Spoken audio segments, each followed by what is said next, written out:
Hello everyone and welcome to this last episode of our series about the municipal elections in Finland. Today we are really lucky to welcome not one but two candidates in Turku. So we have Ville from the Greens and Paco from the left, and we have a lot of questions for them. Let's hope we will not lose too much time, but we are curious, and that's the goal of this episode, to ask as many info as possible. I checked a bit of info about you two, and I think it's worth to mention before you introduce yourself that Ville, you are known for your active participation in the music scene in Turku, and I think your involvement in Tuemu is one of the projects that people often mention as one of the successful international collaboration in Turku, because they are both Finns and international creating together and having great parties. So I think that's worth mentioning. Yeah. And for Paco, I've done a little bit of research, and I saw that you had been in a lot of interviews. So clearly you like to speak out and defend your values. And I noticed a few, like, I guess these are proposals that you defended. So for instance, you fought a lot for human rights, anti-racism, and you advocate a lot for education in general as a teacher, so you might talk more about this later. And you had a quote that I really liked. You said, "We have to ask for whom Finland is the happiest country." And I think this is really a question that we ask ourselves a lot at Radio Turku, that once we invite people who are Finns, Europeans, non-Europeans, and just the word non-Europeans clearly shows that there is a difference of treatment between people in Turku. So this is a theme also that I hope we will discuss today. But maybe, Simon, you can introduce yourself, and our guests will introduce themselves. I'm Simon, the same as in other episode from Radio Turku. I'm very glad that we are welcoming these two handsome guys here today. It's true that it's interesting what Noemi said about who is Finland a good country or happy country for, because as everyone knows, Finland has just been elected as the happiest country in the world. Everyone knows about it. It's been several years. It's always funny to see it from the inside, because when you ask Finns, they are like, yeah, I'm super happy. And so, yeah, it's actually a really good point of view to talk about, is everyone in Finland really happy? And maybe we can talk about that later. But for the moment, maybe you guys can introduce yourself a bit more, because for the moment we only know your names and your parties. So, yeah, who are you? Why are you? Why are you? Philosophical. And yeah, maybe Paco, you want to start? Well, first of all, thank you for the invitation. I appreciate it a lot. My name is Paco Diop, and I'm originally from Senegal. I have lived in Turku 19 years. I've been always a Turku citizen, so I haven't lived somewhere else. Except Karina, which is very close, by the way. I am a human rights activist, which means that for me, questions about equity, equality, social justice, and sustainable, as they said, climate change, also animals' rights, they are very important for me. I am not a teacher by diplomas, but I have worked as a kindergarten teacher for 10 years here in Turku. Better than a diploma at this point. Yeah, but it's very worth to mention, because I know some people that if you claim to be a teacher and you don't have actually the diploma, they might use it against you in this society. But I was very privileged to work for 10 years, with families, different families and children. I've been the teacher of more than 300 children in Turku. And I think that as a black person, as an immigrant also, that has given me some forces to see how things work in this society. And maybe we'll come back to that. That was one of the reasons why I am actually a political activist and not a politician. Okay. We'll talk about that later. That's an interesting difference Yeah. to make, Yeah. because people could put you in the same bag. And Yes. so what about you, Ville? Well, actually, Paco, you give me a great cue from that. Like a political activist is also what I define myself as now. I haven't known the word for it in a way. I've been always thinking that I'm like a civil rights activist, an environmental activist.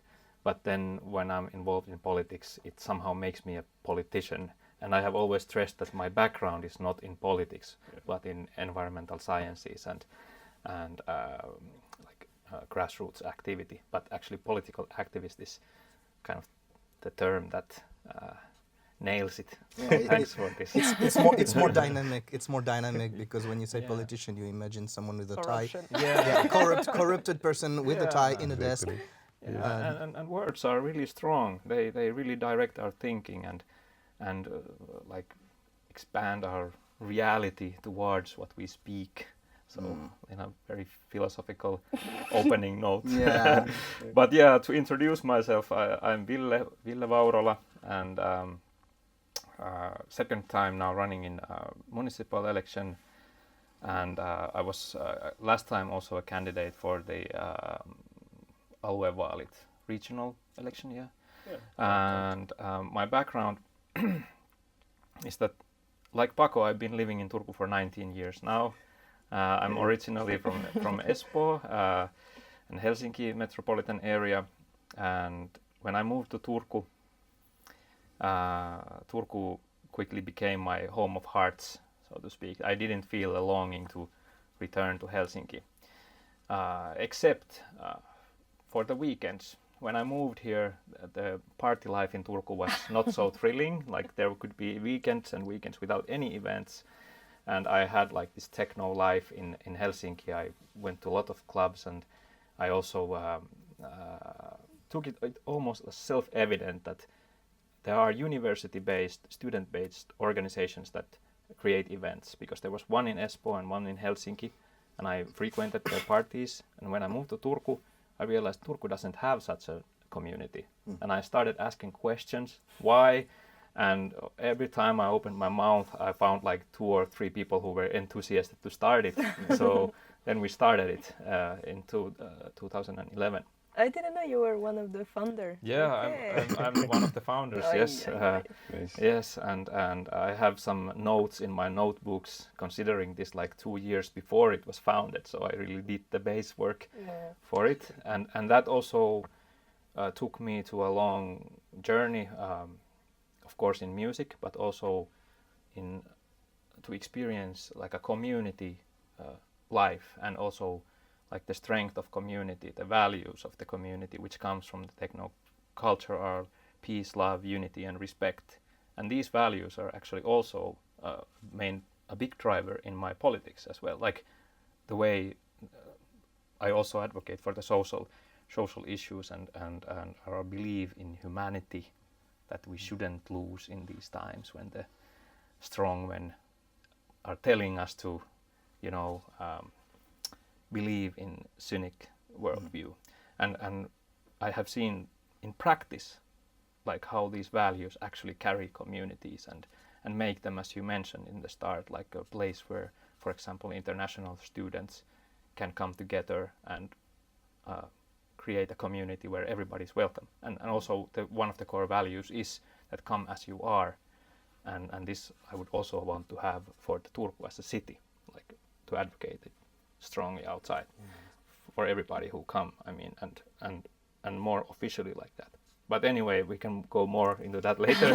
To introduce myself, still, like the other important factor that brought me into politics as well, but is part of me, is the fact that I came here to study biology and ecology as my major, and environmental sciences as the big or the long side subject. And through environmental sciences, I more and more learned how actual environmental problems are usually social injustice problems and inequality problems, where from the environmental problems arise. And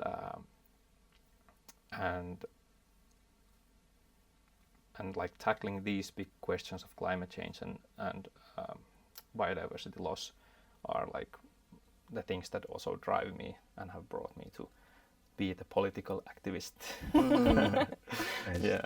But that's actually interesting. Before I jump to the first question, you are one of the founder of one of the biggest music scene, the biggest association in the music scene in Turku. So you did it from nothing. And you, Paco, you have described yourself as a teacher without a diploma. So you learned like practicing? While practicing, while doing the job. And so that makes me think that you both have experience in doing things like from scratch maybe, or you both know what it is like to move your ass and start doing something. I imagine this has helped you to become in your political activist, growing as a political activist. Can I add quickly one thing that I forgot to mention, which also connects me and Paco? I'm also a teacher without a diploma. Oh, okay. I teach in the Open University of Turku, of environmental sciences there. But I have no teacher qualifications, and I also try to remember to mention it that actually I'm not an official teacher, because, for example, currently I have it in my LinkedIn page that I'm in the Turku University, and somehow the page doesn't understand. It kind of makes me like an official teacher, which I kind of am, but I don't want to claim that I have done the teacher. I'm a researcher, not a teacher. Yeah, when I say that I'm not an official teacher, it does not mean that I didn't pursue the teacher's studies. You did study? I did them. I didn't finish them. Okay. So because I was forced to work and studies, and since I felt that later that I was very good on my job, according to my bosses, also the families. So I said that, okay, the studies can wait. And I've been doing that for 10 years now. Okay. Yeah. And I will do for sure my master degree from another subject, but I think that I will never become this so-called official teacher with a diploma. I have pursued also other courses that was related to my job, like psychology about children. So I was just compensating based on my lack or need of understanding how children's growth, how to build an emotional, physically, socially, culturally, digitally safe environment for children. It's not only something that you will actually know about from the teacher's trainings. You have to look from somewhere else, and that's what I've been doing. Yeah, especially in a world that is changing so fast with social media, etc. You need to be up to date. Yes, Yeah. exactly. Okay, yeah, but actually talking about your life and your life experience, is there, to come back to the topic of today, is there one event in your life, whether a long time ago or more recently, that triggered your will to become a political activist and to start to get into politics? Is there something that happened to you, or a period of your life that really fueled this? Well, if I may answer, I would say that there is no so-called one single event, rather than there is a build-up of lived experience. If you are a black kindergarten teacher, a man, a Muslim in Finland, you are on daily basis working with children, with families, different people, different ethnic backgrounds, social status. You will be forced to see things that will wake you up, things that will demand from you that you act and don't stay silent. So, as a black person in the racist society, and I mark my words, racist society, then that is Finland, because if Finland is seen every year as the happiest country in the world, Finland is also one of the most racist country in Europe. Finns don't want to talk about it. And for me, it's very controversial that one of the most racist country in the world, in Europe, is the happiest country in the world. It doesn't make sense. So we can ask ourselves, like, to whom Finland is the happiest country in the world, not for my kind. And seeing through children's eyes, I had a choice to be quiet, like I have a kindergarten teacher's salary. It's not bad. I'm not saying that kindergarten salaries are good, but for That's another thing. yeah, Education. I think they deserve much better. But I mean, as an immigrant, having that salary, was quite good. So after seeing all those kind of stuff, I had a choice to say, all right, I'm just live my life and be quiet, or say that, wait a minute, actually I'm privileged that I'm here right now. It's very rare. In Helsinki, it's not rare, but in Turku, I can tell you that during my 10 years of being a teacher, I've never met one single time during the teachers' meetings or trainings, whatever we do, another black kindergarten teacher, male or female. I've never met one. Okay. I imagine you've met many of them. I mean, many kindergarten teacher. I have met, like, we are meeting other kindergarten teacher, but I haven't met one non-white kindergarten teacher, black, brown kindergarten teacher during my 10 years of being a teacher. And I said out loud, which is like shocking, because where are they? That's the question. And we can talk about that later. Being here at university also has forced me to question, where are the black and brown? I'm not talking about the Erasmus students, but I'm talking about the people that were born in this country. Where are they? So then I heard the black and brown people saying that this system is not our system. I see the black and brown children's need for a change. Then I say that I can't be silent. I have to do something. I'm privileged in some ways, and I'm going to use that privilege to dismantle the systemic racism that we see in Finland. That's why I am a political activist. Wow.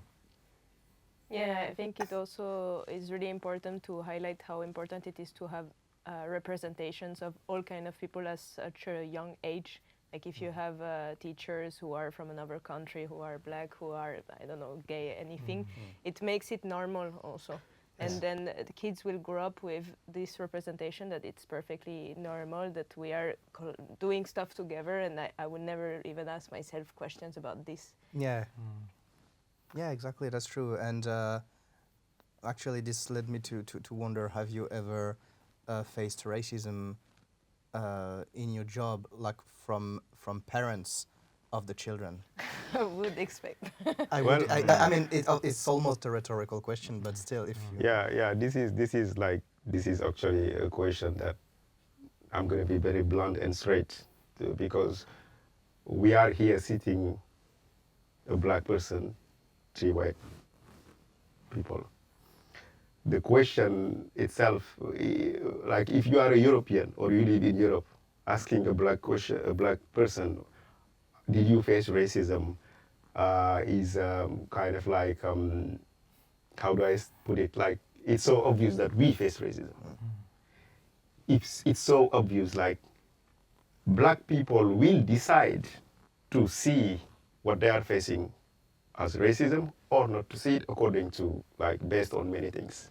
Sometimes we have the, because of assimilation and tokenism, some black people will not say that to you straight. But every black person, it doesn't matter where he, she, they are working, where they are, in all spaces, they will face racism, whether it's like individual racism or it's systemic racism. And I did face racism in my previous workplaces. I am facing racism everywhere, whether it's by microaggression or it's about like somebody just shouting to me like, go back to Africa. Yeah, maybe I asked my question wrongly. The kind of racism, like what I was meaning was, if you have faced like some direct and like face-to-face insult, direct like, don't take care of my children because blah blah blah. You know, this kind of very aggressive, direct confrontation. Well, I'm gonna tell you this: like, there is no small racism and big racism. There is no small one. If a parent come through the doors and see you are a black person and don't say hi to you, based on your ethnicity, that's like that hurts as much as somebody gives you a slap. And those things I have experiences those many times. But the funny thing is this, you know, when the society is educating people on the basis that everything that is black is dirty, everything that is black is stupid, unworthy, dangerous. Of course, the children will learn those way of thinking. The parents, the children will become one day parents, will actually, at their first contact with black and brown people, they will react or act according to what was taught to them. Yeah, of course. So seeing me, and I'm not saying that that's a justification. No, anyone knows about racism, and you can really unlearn the things that you were taught when you were younger. But I will give the comment on dit la parole à I will come back to that with more details. Yeah. Sure. Just one slight comment is that I have never considered this question from that point of view, and I think that's why we need to have multiple type of guests also for us, because I'm always learning something. And for instance, I never considered machism or the discrimination of women through that point of view. I never thought about this. And when you combine machism plus racism, there are people who, of course, are accumulating this kind of constant aggressions, and I never thought about this. So thank you. Yeah, no, sorry, but that was one last little thing anyway. It's important maybe to ask also very basic and silly question, because the people who watch us, who will watch us, and who are in a situation of like never experiences racism in their life, they might not necessarily realize, as you say, that not saying hi to someone feels exactly like a slap in the face. I know a lot of people. For real? I mean, someone doesn't say hi to me, I would be, oh.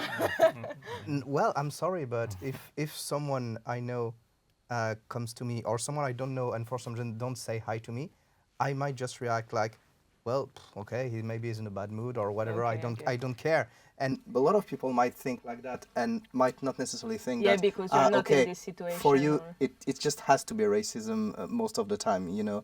It's and I guess a lot of people don't think of that, and that we need people who have experienced it like you, who just say it, so people realize that, oh, actually, yeah, maybe that's the case, you know. Well, Simon, I'm really sorry. I have to answer. Yeah. Go ahead. Because I mean, we are here. This is hard talk show, so I'm not gonna go around things. It's not our place. It shouldn't be black people explaining to white people what racism is and what is not. Yeah. We have done that job. Yeah.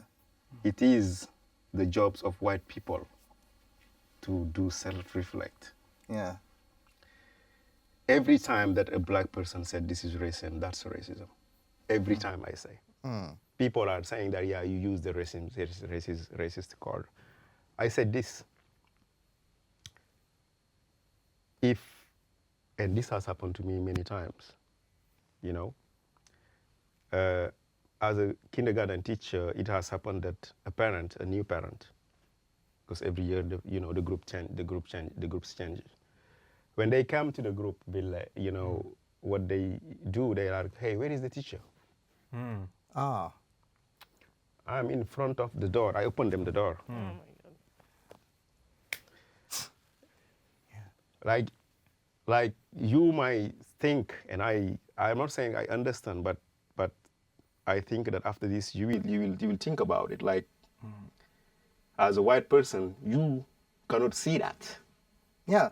That's what I was saying. Yeah. If I open the door to a parent, say hi, the parent can say hi to me or choose not to say hi to me, and go and ask where is the teacher. I'm a proud person also. If I say hi to you and you don't say hi to me back, if you answer me a question, I will not answer to you. Yeah. So she or he go through, you walk the hall and go to the class and ask where is the teacher. My co-workers that know these things told him, hey, the teacher is there. Like you left him there. Yeah. But it needs them to say it.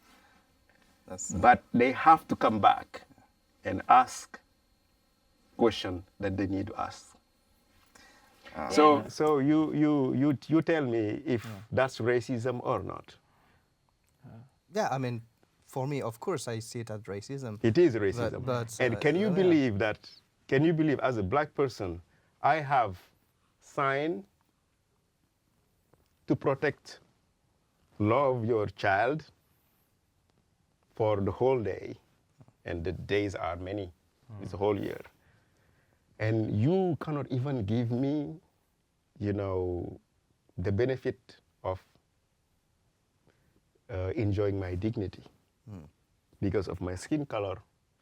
You think that the kindergarten teacher of this group cannot be Paco. Yeah.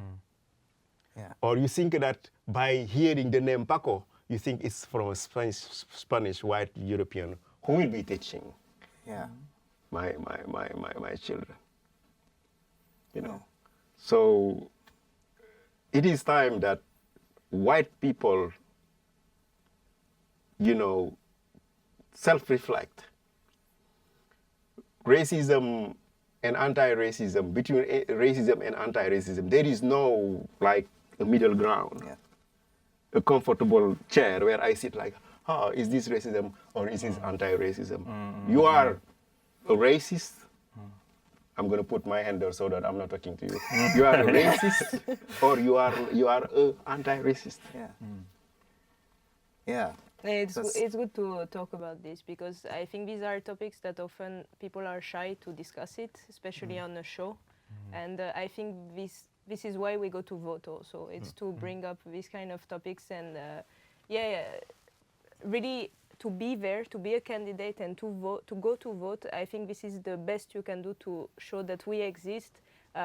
We need to be acknowledged as people, and you need to get information about the people who are part of your community, are part of Turku. Exactly. So that's why I think it's great to have really a variety of candidates. But I will go to Ville because we will have I have spent so many thoughts here. That's so much food, good food for thought. But there's no rush, and I think what I had like two thoughts that came to my mind. First one is that the fact that discussing these topics brings a situation where people are surprised or considering things for the first time, let's say, or kind of thinking of things that they didn't know of. I think that is like first-hand evidence of the systemic racism, because those things are, it's not only what we talk about, but what we don't talk about, and systematically things are not thought about.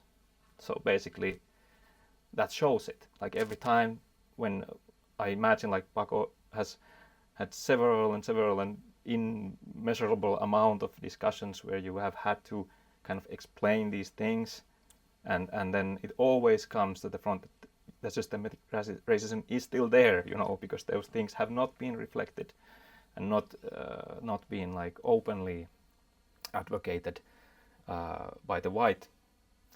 And as an example that came to my mind of representation, it's an example from the electronic music culture, of course, but the scene of electronic music culture was long and still is dominated by men.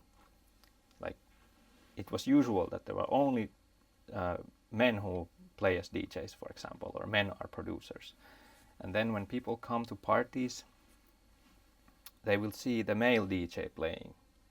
And the female participants, when they see the male DJ playing, they're thinking, yes, I can be their fan.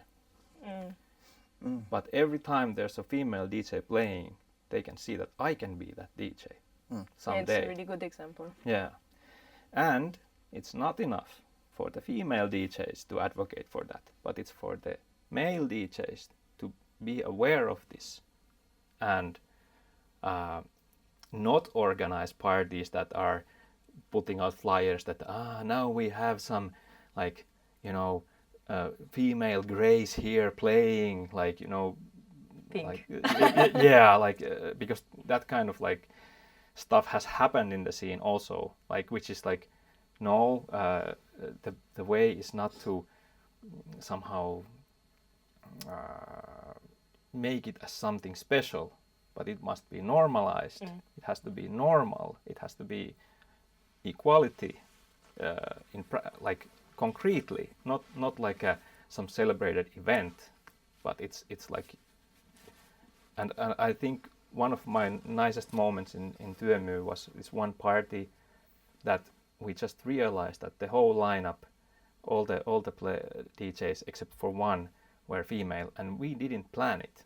We didn't plan it to be like that. It just happened, and I was just so happy about it.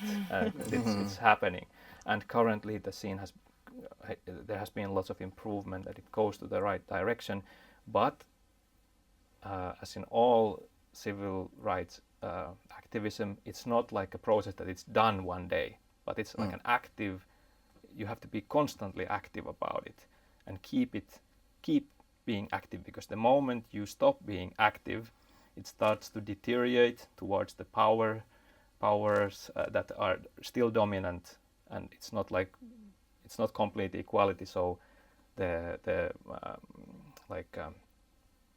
what's the word, oppressive structures, they kind of like seek automatically to again take place. And even unfortunately there are people who openly advocate for the oppressive structures as well. So it's not only us collaborating to dismantle them, but there are actually people who unfortunately are working actively to strengthen those things, to bring power to the few instead of many, which is, I think, one of the slogans of the Wassermist elite. And I think one really I'm very intellect as well. one really important thing that you mentioned is that also if people witness that I have been in this situation of discrimination, whatever it is, you need to believe them. And you need to take it as automatic. If this person tells me they felt like this is what happened.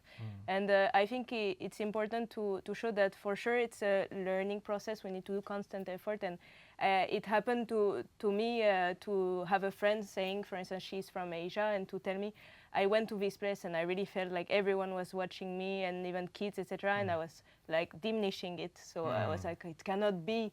And for sure it is. And sometimes the truth is too hard to face, but we need to be strong enough to acknowledge that, yes, sadly, this is the case. When you look different, people look at you. Or when a woman tells you she has been touched at a party, that is true. So I'm really Exactly. pleased to hear that you have a lot of women at your parties, because it means that it's a safe place also. Yeah. It means that they know they will not be annoyed. Yeah, and I would like to add also that somehow the thing is that about the normalization, like if you feel like personally, it has happened to me and a lot of people, like when you realize something that you took for granted and you realize that you have kind of like been on the wrong side of things, and then you realize that I took this for granted or something, and then you first feel kind of bad about yourself, but then I think it's a good realization to realize that wait a minute, this has been normalized. It's systematic. Like it's not about so that I feel suddenly bad about something. It's more like now we have a responsibility to change it and realize that wait a minute, if I thought this was normal, there must be like thousands of people who think it's normal, and that can't go on, basically. So But it takes, Ville, that takes courage. And when I say courage, I talk about honesty. Because everyone who faces a mirror, you will see like truly who you are. You are in front of the mirror. Everyone knows, are you a good person or are you a bad person? But when we talk about racism and discrimination, they are not the same. Again, you know, white people can face discrimination. White people cannot face in this society racism, because racism is about the structures. It's about how institutions actually, you know, are privileging white people and not doing it for non-white people. But I really like your speech, because only white people like you, white Finnish people like you, who are aware of their privilege, but who are not like saying that, yeah, you know, it doesn't matter, they will survive, or like you, as a man, you have went out of your box and understand how a woman, or so suppose a woman, a girl can feel in this area that I'm working with. And it was not even enough for you. After thinking about it, after doing that self-reflection, you have created, you know, things to make it happen. Give them the space, and that's what like every one of us we should do. It's not enough that you realize that this is wrong. Once we realize this is wrong, each one of us can do the little thing, you know, to change discriminative, you know, ideas or policies. And I think that even it's one step, as they, everyone should take that step. Yeah, like this slogan I've seen before, like it's not enough to be non-racist, you have to be anti-racist. Anti-racist.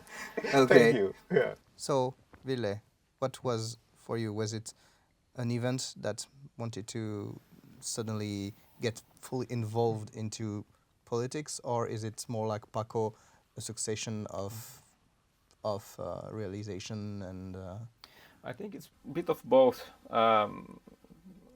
Like little by little, studying environmental sciences and the situation of the world, and also learning about the social structures behind these problems. Those kind of maybe activated or did activate, like little by little, the desire to change the society and at least see that it could be a lot better. But there were also two key events that led to my decision to go to go into local politics. And first of them was the IPCC report, 1.5 report that came out in end of 2018, which really like shook the world and made it like more clear that the scientific community of our planet is strongly in agreement that our way of life has to change, and very quickly. And as a consequence of that, me and my good friend Jonas, we started a local environmental like grassroots like loose organization called Turku 1.5, and we started to think of Turku as a planet-sized thing, and we could come together and think at what we here, we the privileged who can actually act for the environment without being thrown to prison, for example, or assassinated like some environmental activists around the world, unfortunately. But also concretely, like how can we locally change Turku and our way of life in exactly Turku to make it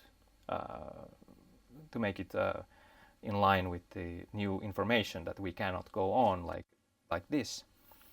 And then the other event was not long after that came the pandemic, which basically shut down the communities and our community as well. We couldn't do anything, but I was active on the teams, and then I was asked to run for the municipal election, become the candidate. I was like, okay, I'm already like deep in these themes, and also the scientific consensus is that we need more politicians that understand the gravity of biodiversity loss and climate change. And I'm like, okay,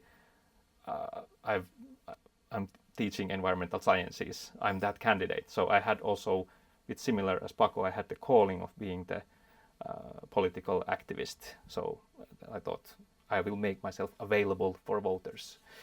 Though I don't have many ads, so I'm kind of like an underground candidate. So that's why we are campaigning. That's the right moment. You're counting on the bouche oreille. What is it again in English? You're counting on people talking about you. Yeah, I guess so. Yeah. Let's hope this video will make a lot of. Yes. But that's the background for me. Yeah, but that leads us to the next question. Actually, once you decided to become more active in politics and wanted to decide to run as a candidate for Turku municipal election.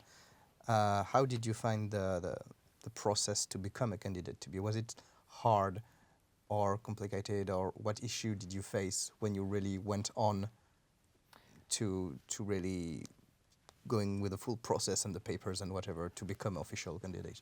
Can I answer this first? Yeah. Yeah, for me, because I didn't have any political background to begin with, it was like the technicalities were easy. Like there were no like difficulties in technical sense. Of course, it was kind of interesting times because it was pandemic and like, normal campaigning was out. But the technicalities was not the thing, but more like the most difficult thing that I struggled with, and I still do, was the thin line that you walked, like an invisible line that you were a voter earlier, and you could criticize the politicians, and then suddenly you pass this invisible line, and you are the politician, and you're the one who can be criticized. Yeah, that, but also the thing that if you really want things to change and not do politics so that everything stays as the same, like how do I do that? Like then again, like super aware, like if I follow the given patterns, will I just repeat what everybody has already done? Like how can I actually, like this is kind of like meta thing also, like not only the content of the politics that I do, but it goes also to things like, for example, campaigning. I was thinking that, okay, but this sort of like capitalistic way of competing with each other in the campaigns and the marketing that kind of like penetrates the whole thing. Like how could we do that differently? Can I change it? Like will I embrace what is already given to me or should I not? And this has put me to tight positions. For example, I don't have any paid campaign because I believe that we could have a better system.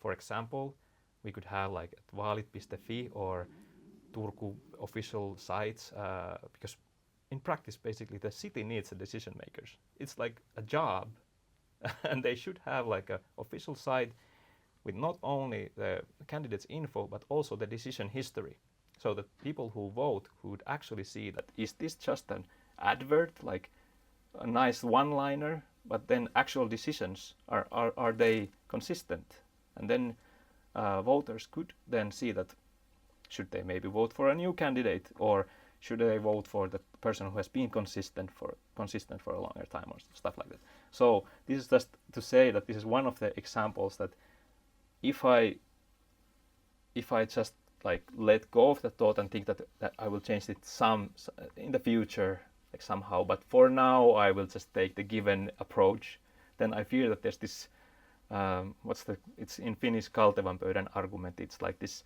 slippery slope and I want to be really conscious about it. Like, okay, I'm entering politics. Now I am the politician who has to do it differently.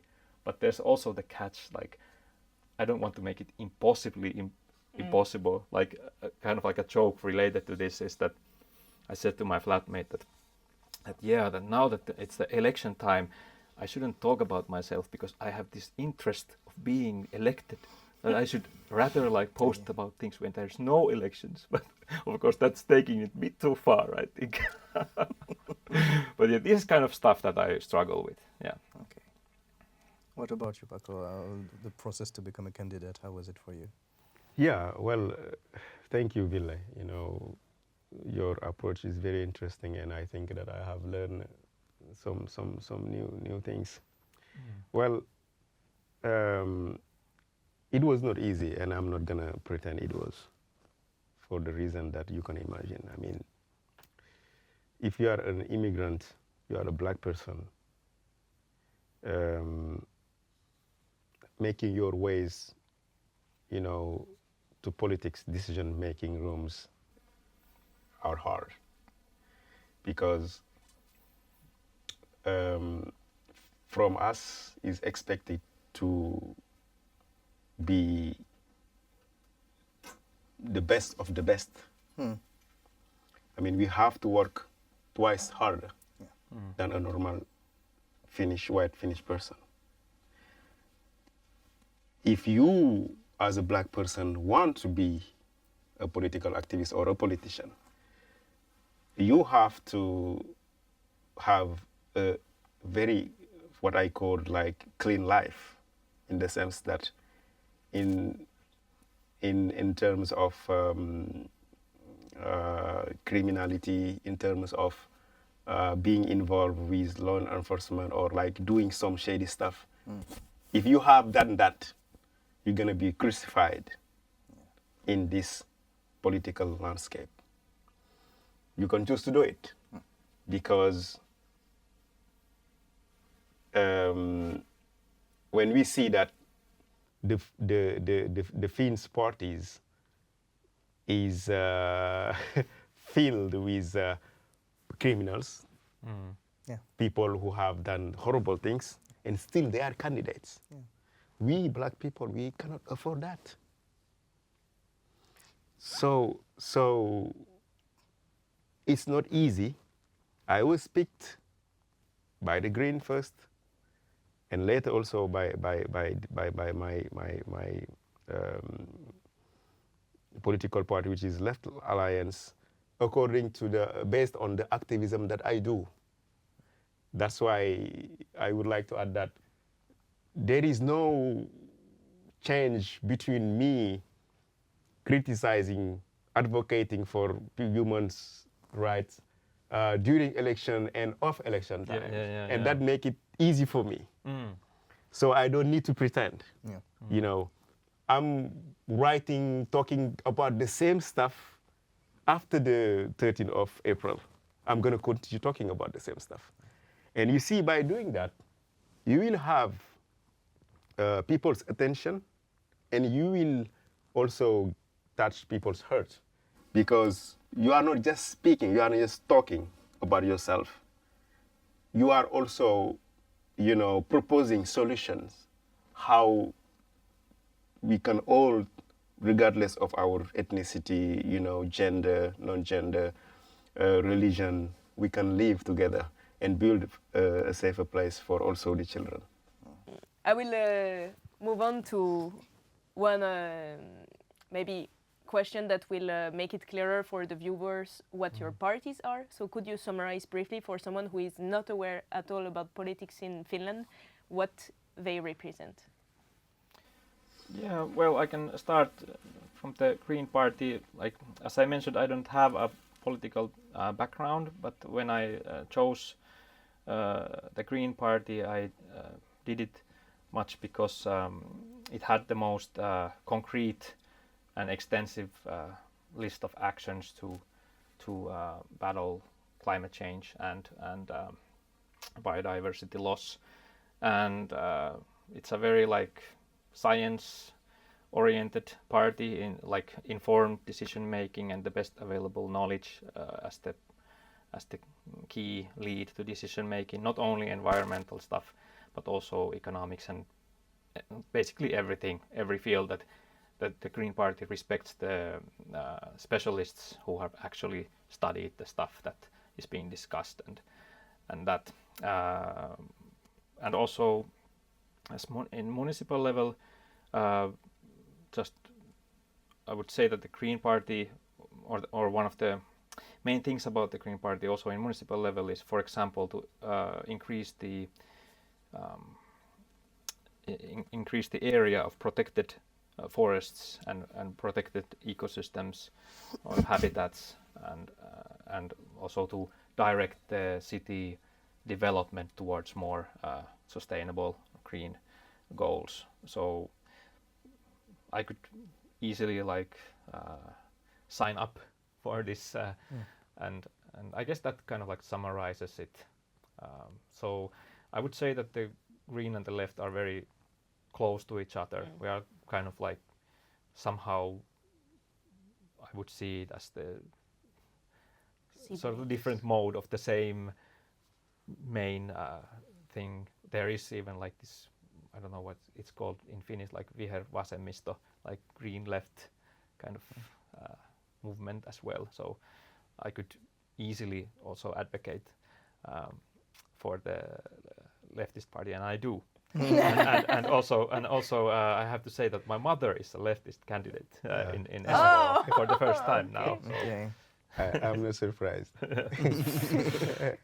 Well, Ville, you are a good person. That's why when you say that the Greens and the Left Alliance are almost the same, it's because I believe that you truly think so, even though maybe this is the first time I'm going to be disagreeing with you. Go ahead. Debate. Yeah, well, people intend to believe that in Vasemmisto, in the Left Alliance, climate issues are not as much important for us than the Greens, and that's not true actually. It's very close. Yeah. When we talk about, like, I hear the idea about this how to say that, like vihreä siirtymä. How is it in English? I cannot translate that. You guys have to Google it. yeah, I should know it. When we talk about reilu siirtymä, is like actually we are also invoking, social equity, because you cannot talk about climate change without talking about animals' rights and without talking about humans' rights, because they are all involved. And I see, unfortunately, this. I see this in you, but I see this in us more than in the Green Party, because when you guys, not you specifically, you talk about climate change, it's all based on science, and more like talk about like the numbers and stuff. But people are not just numbers. You have to think about, for example, how this so-called vihreä siirtymä, how it impacts continents like Africa, continents that actually are being, oppressed in the name of capitalism. And even this so-called vihreä siirtymä actually is supporting capitalism in a way that in Vasemmisto, in the Left Alliance, we completely disagree with. But Vasemisto is known as a party that I hope Ville in the future will come to join us. Yeah, we'll see. Recruiting me now. I hope so. We have all At that on least camera. Sorry? It's all recorded, so Yeah. This is hard talk, and I truly believe. I say it again. Ville is a wonderful person, and Vasemisto, we climate change is important for us, you know, and equality, equity, and I talk more about equity because equity matters.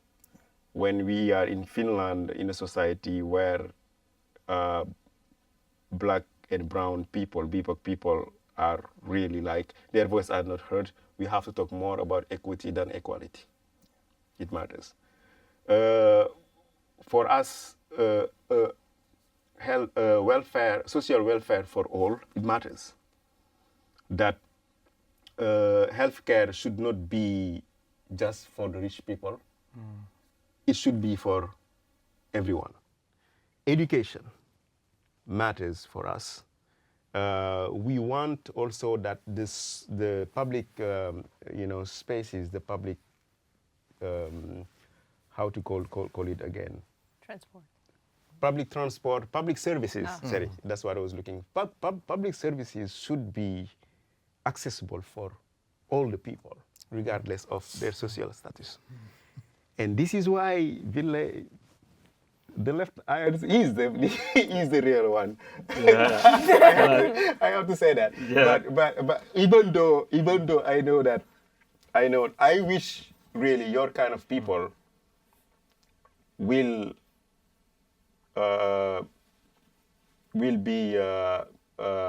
win.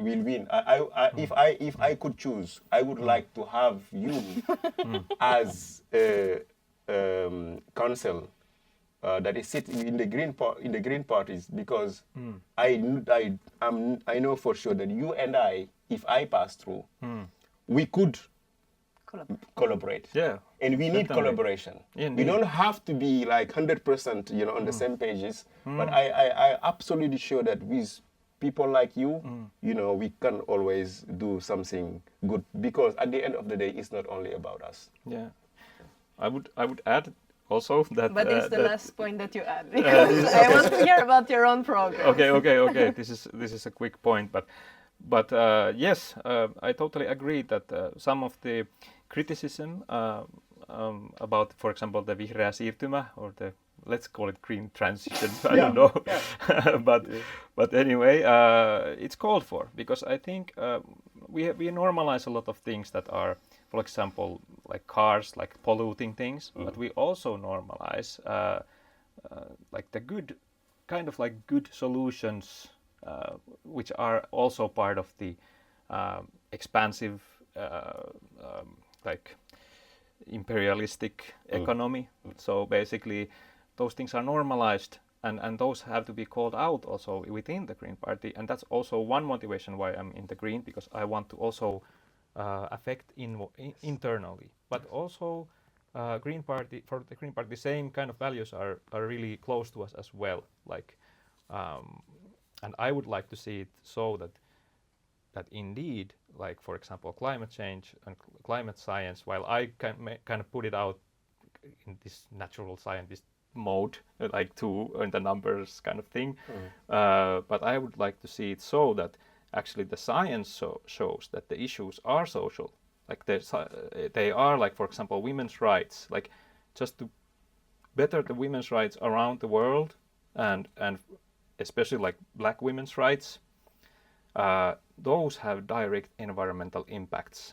Like that's what the science shows, and I would like for us both, left and left or the Green, that we can together show for the right-wing parties that, by the way, that we have been under right-wing dominated politics, and this is what the science shows, that this is the consequence. Yep.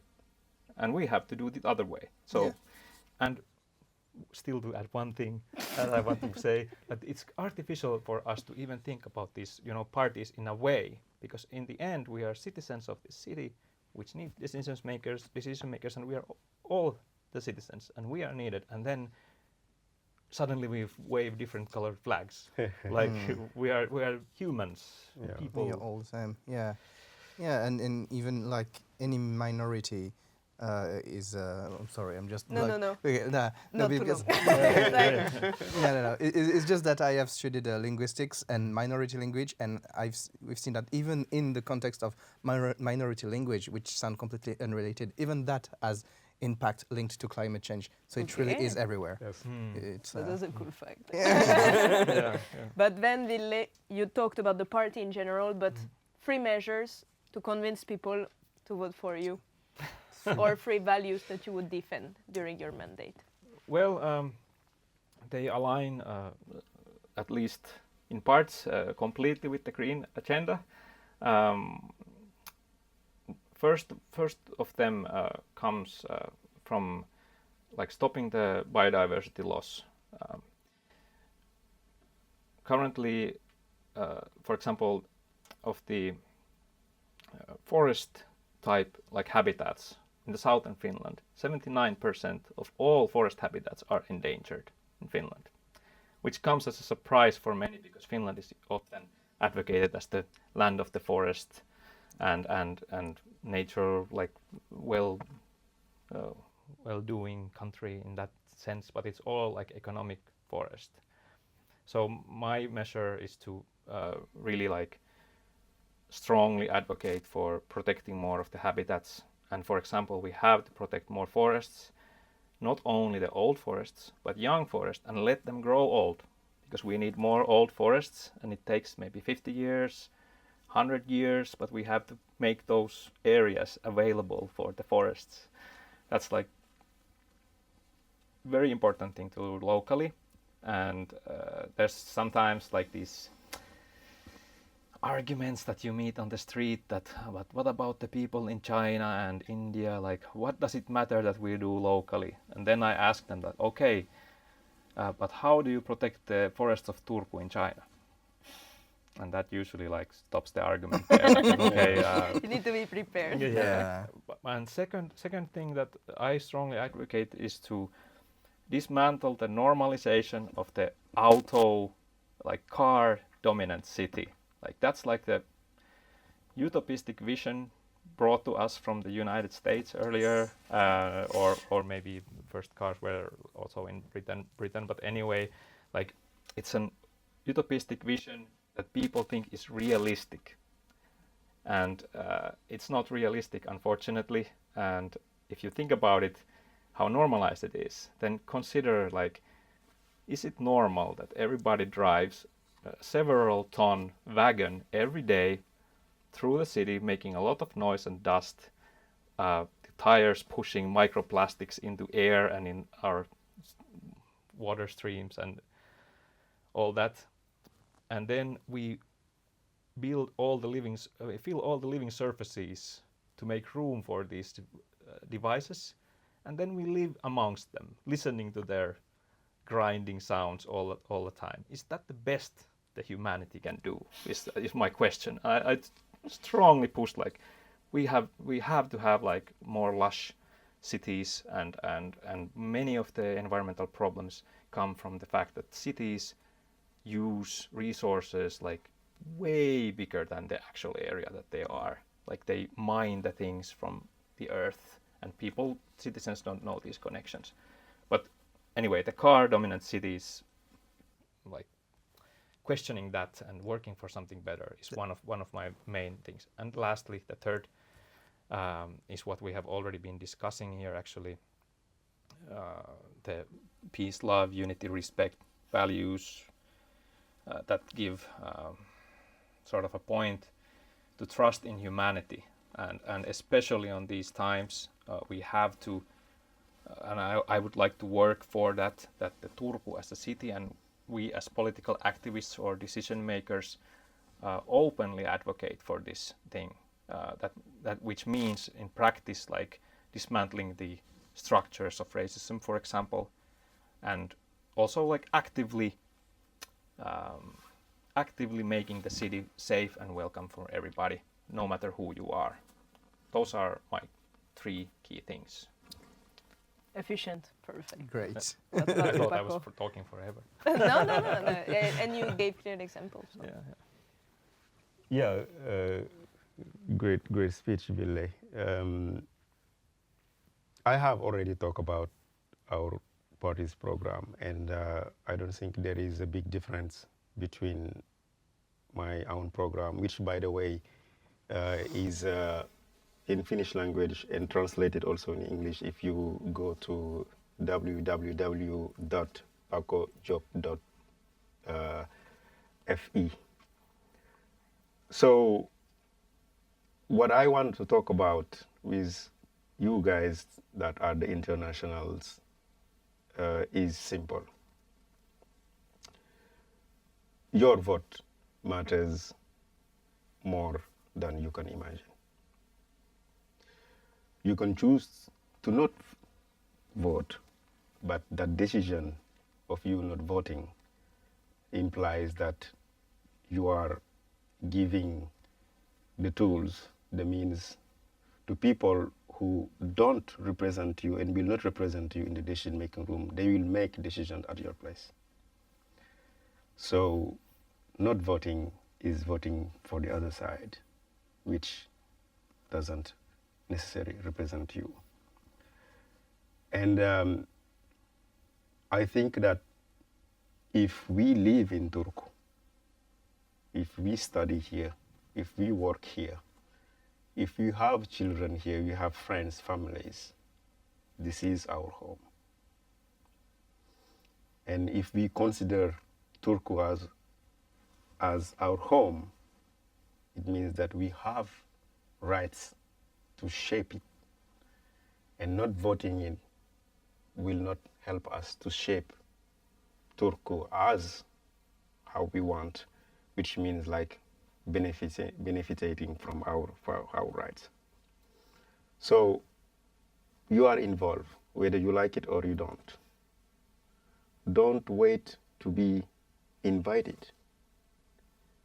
Claim your place at the table. Thank you. These are your 3 measures. I have said them already. Okay, It's, perfect. Yeah. Perfect. Wow. That is Even more perfect because You made also for you that. had the face cam, so that's a perfect shot. And then Wow. you answered clearly the question: why should people voting? And I would just add one thing is that in your speech you started with internationals you should come voting. But what would you say to Finns then, or yeah?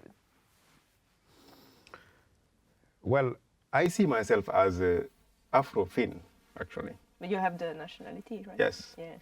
I see also, I have used the word immigrants because it's there in the background and I don't want it like to ever disappear. But I see myself as an Afro-Finn, which means that Afro-Finn means that I also see myself as a Finnish.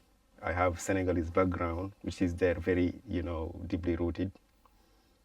And as a Finn, what I must say is that we are living really hard times, and it's not our fault. In the sense that because also we are unlucky to have a government that is racist, a government that is working for the rich and for the racist. Because we have 2 parties. We have Kokoomus and we have also perussuomalaiset. In the government, there are more political parties, but I'm not going to talk about RKP and Christian Democratic because I think that they just follow what Kokoomus and perussuomalaiset are doing. This is me saying that out loud. I am not apologetic about it. I think we agree. So we can confirm. So, as a Finn, you are privileged to change things. And these elections are our chance to show to Petteri Orpo and to his minister Riikka Purra that Finland is a diverse country. Finland is an anti-racist country. Finland is not owned by the rich people. The few cannot decide for the mass. Because when you talk about politics and decision makings, at the end of the day, it's for the people. And we, the people, regardless of our ethnic background, who see ourselves as Finnish people, we should go and vote. Vote for the parties that are not trying to enslave us or are not trying to oppress us. Because if we stay home and decide not to vote, this will directly impact us, but it will also impact the children and the future. And we should not take the risk, or we are not allowed to take to let that to happen for the future generation. Thank you. Thank you. Yeah. And It's like, hard to speak after we you. can only agree, and I think the goal of this series was also that let's say that I invited people from a certain side of the political range, and because I think it aligns with our values, and I wanted to show the differences within these parties and what are the different fights that they have, and I'm really happy that we had people from 4 different parties who showed up to also to show the differences between them. So That's democracy. Yeah, exactly. Yeah. And I'm happy that you don't agree on everything. But maybe as a conclusion, Ville, I will also ask you to address maybe these people who hesitate, who think, why does it matter anyway? Because all these people are only getting friendly and arranging each other to get the most out of their mandate. But what is your opinion on this, and how can you motivate these people who hesitate? Yeah, I have to say that this is a really good question, and it has been also in my mind for a longer while now. In like a broader context, it relates to the rise of authoritarianism around the world, especially with the election of Trump, and also his relations to Putin, but also Viktor Orban, and there are many others. And the main message of these authoritarians, which seems to be like a very strong message, is that they have this very dynamic approach, that everything that you say, it doesn't have to be based on anything. You can just come up with whatever, and the fact checkers are just constantly like showing that was wrong, that was wrong, that was wrong, but they can do it anyway. Then they always blame others for their mistakes, and they also openly endorse a view of humanity that everybody is after each other and you cannot trust anyone, and everything that is different is somehow wrong or even an enemy. So I've been thinking, like, what can the left and the green and the left side of the spectrum, like, what is our dynamic response to that? And I've come up with the thought that we have to start really like asking for responsibility. Like, we have to not only just point out that was not a fact and then go on, but we have to really like tackle it and really like somehow like channel a bit of aggression there as well, like aggressively demand responsibility.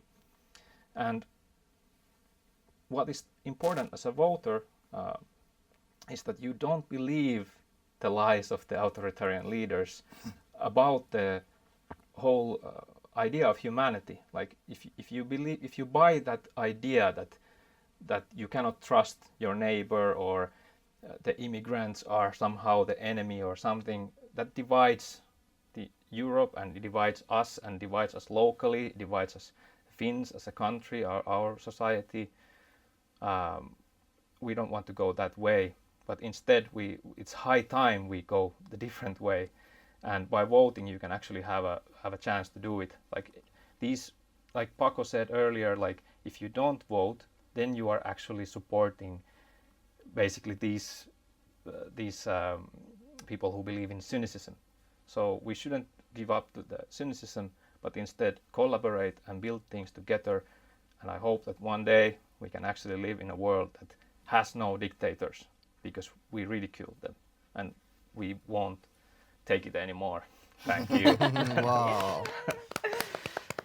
Then, Nice one to let it all out. Yeah, and I'm super happy to have had this interview, guys, because Yeah. really you are saying all the stuff that we have been discussing for so many Yeah, and months. you're a good pair together. Yeah, like, yeah, you should really collaborate. Yeah. And it was so random that we planned this interview, but let's say that it has been longer than planned, but I think it was for the best. And there was honestly. still so many questions. Yeah, we had to skip some question, but I think it was worth it to take the time to go deep into certain topics, and yeah, I'm super happy to conclude this series with this interview, and also that is in live, because I've done some remotely, and it's completely different when we face our guests.